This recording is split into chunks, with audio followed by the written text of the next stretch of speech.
Hello and welcome back to Tesla News. My name is Marian and I'm your host today, and we have the topic supply chain one more time today because it is very important for Grünheide in Germany, Giga Berlin, and of course the Chinese market is important to Tesla. So we will have to log into that and check what's going on over there. And if you're new to my channel, do subscribe to my channel if you haven't done so.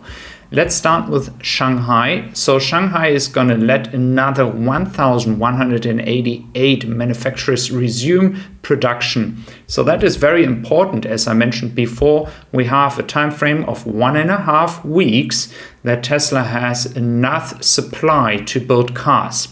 We have seen now that more and more manufacturers are actually starting production. So this is a pretty good sign that Tesla won't have any issues in the coming weeks. But we have also seen that a lot of cars are being sold in China. And this is different to the past because regularly you produce cars right now for the European market, and that seems not to be happening right now.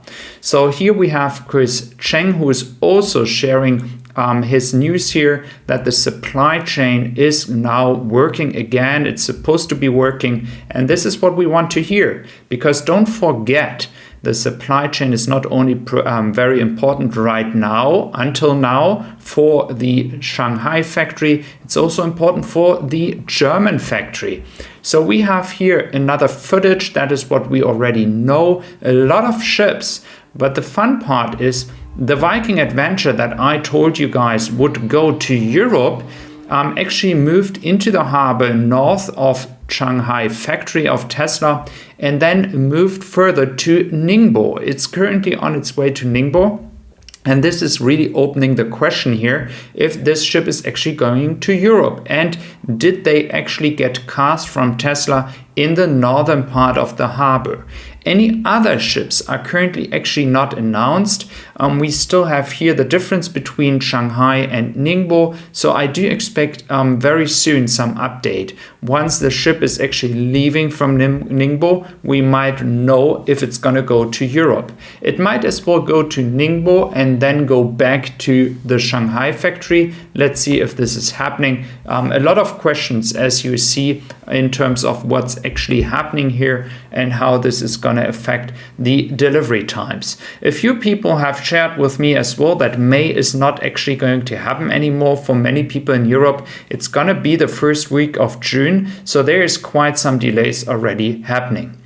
The point for Giga Berlin, why this shutdown is also very important, that this shutdown is over in Shanghai, are the 5,000 battery packs that Tesla is receiving from China.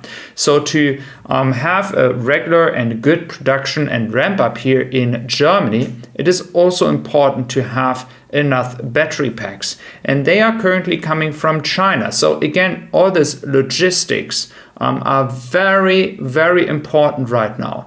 The point in 2 or 3 years when Tesla is receiving everything locally from Europe and in China from China, that is a point when Tesla is going to be unbeatable, because then they are not having any issues anymore when it comes to the supply chain. Let's look into LFP batteries. Yes, Tesla chose to actually start with the LFP batteries, which was at that time a bold move. Many people said it's not going to work, but we see that here right now. The market share of LFP batteries has increased to close to 19%, which is very, very good. So Tesla is a big part of this market share, of course, because it is selling the LFP battery in China in the Model Y standard range and in Germany and the world with the Model 3 standard range. So you kind of see that Tesla is having a big impact on those numbers.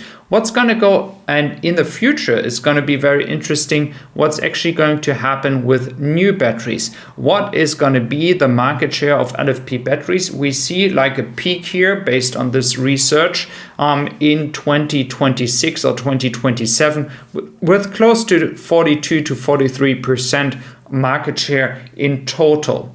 Of course, LFP batteries are going to be used in the energy business as well. So even if the market share decreases over time, it's going to be a very good product for the Megapacks Powerwalls. It will make them more profitable for companies using LFP batteries.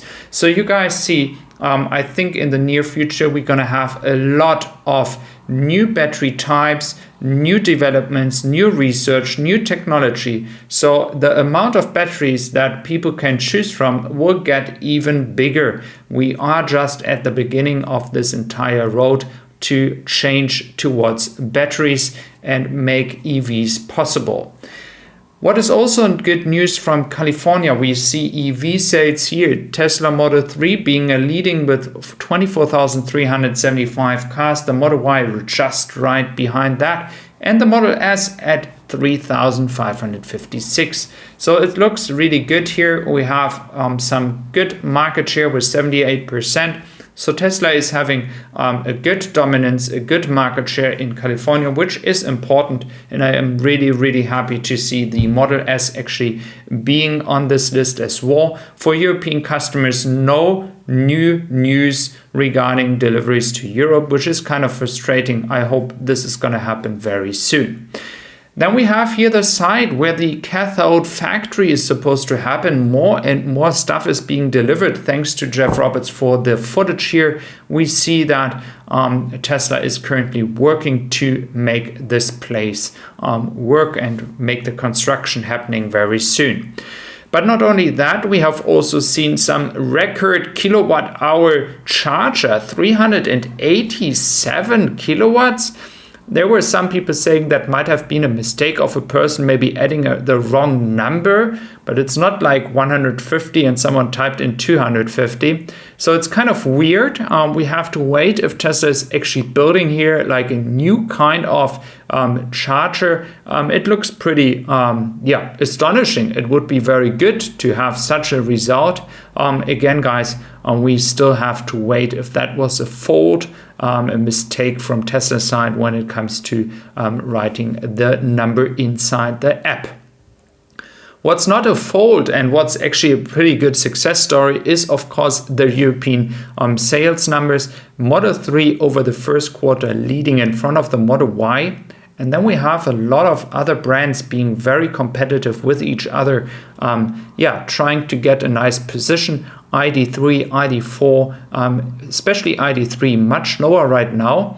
And what I have to say to that, of course, first quarter was very hard. A lot of lockdowns and as well supply chain issues regarding Ukraine as well. But we will see what the Q2 will look like. So thank you very much for being here today. If you do enjoy my work and my daily updates, do consider subscribing to my channel. I would really appreciate you having you here.